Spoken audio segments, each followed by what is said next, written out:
Hi, this is Iman at Baby to Bed, and today we're going to talk about the Baby Brezza. The reason I want to talk about this machine is it's becoming very popular, and most people used to use what we call the Tummy Tippy prep machine. And although I wasn't necessarily keen on the Tummy Tippy prep machine, I can understand why it was very useful for parents. I just didn't like the noise factor, but then they introduced a newer one that hadn't got the noise.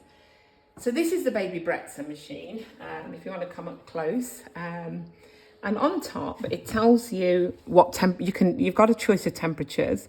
And here you can choose the mils. So you can have, I think it starts at 60, is it? Or 70 mils, 60, and then 90, 120, 210, and then maybe 260. It keeps going up. So basically, you put your milk powder in here, and when you put your bottle underneath, and I'll show you now. Am I allowed to use this bottle? Sorry. You put your bottle under there, and we don't need to do 200.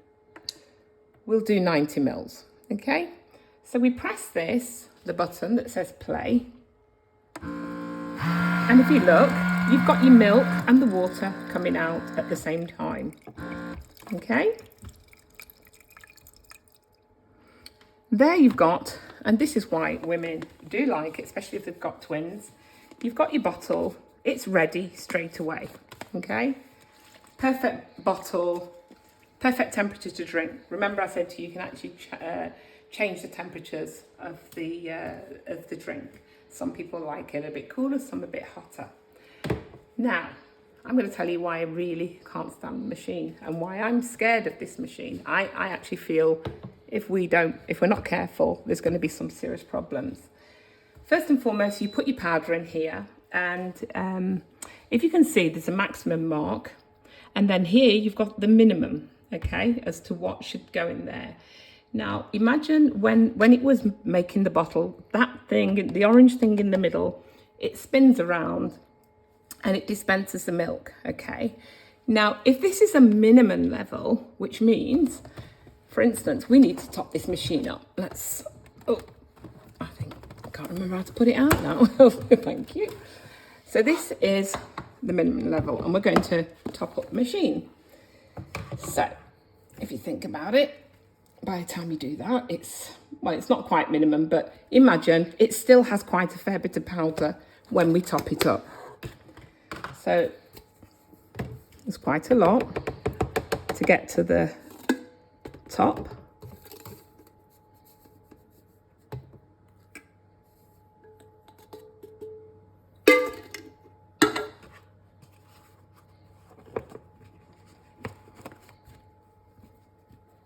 Still not at the maximum, okay?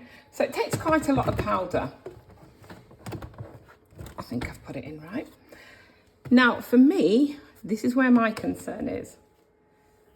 How long is it before this powder, if we keep putting powder on top of powder and that thing at the bottom turns it around to dispense it, how do we know the powder in the bottom, how old is that powder in the bottom? You know, it's not fresh.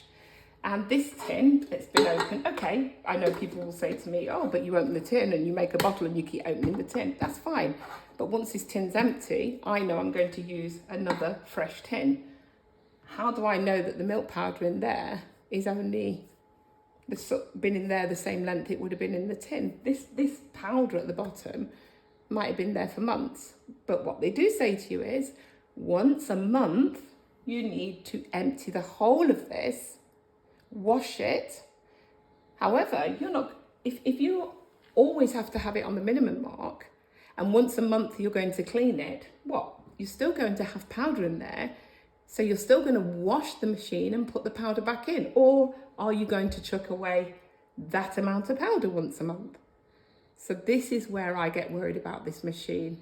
The next thing that worries me is this thing dispenses the milk and the powder at the same time, which means it doesn't really go to the NHS guidelines, which is boil the water 70 Celsius so that the bacteria in the milk powder you kill the bacteria, okay? So that's why, for me, I do think that if we're not careful, sooner or later there'll be a problem. Because, you know, people, you know, we can become lazy. Oh, we forget to clean this out. And as I said, how long has that milk powder been in there? We don't know. And I just think it takes something to happen before we realise it's not necessarily a good idea. Then, on top of that, this little gadget here, this bit here that goes under here, and I'll show you this bit. So look, this powder there, okay? Now, remember, if we were washing a bottle, we wash and sterilise a bottle, and, you know, every bottle we use, we wash and sterilise it. Now, this makes 4 bottles before you need to clean it. Well, in this household, there's twins, so it means just 2 feeds, you know, 2 feeds each. However, if you had one baby, think about this, one baby, and the baby's being fed every 4 hours, which means after 12 hours, you're going to clean this. Now, this was clean before we started, so this is just from one feed. And you can see powder. So that means that powder, it's damp, yeah? Look, you can see, because it's already sticking together. And it's been sitting, it will sit there for 12 hours. So each bottle you make, you'll get more, and it'll be quite, you know, you get quite thick bits dropping out of here. How can that be safe? Tell me how that can be safe. I don't know. So after 4 feeds, you wash it and you change it. Now it only comes with the one, as far as I know, and these are all spare that you buy separately. Okay, no problem. The next thing is you've then also got to pre-boil your water.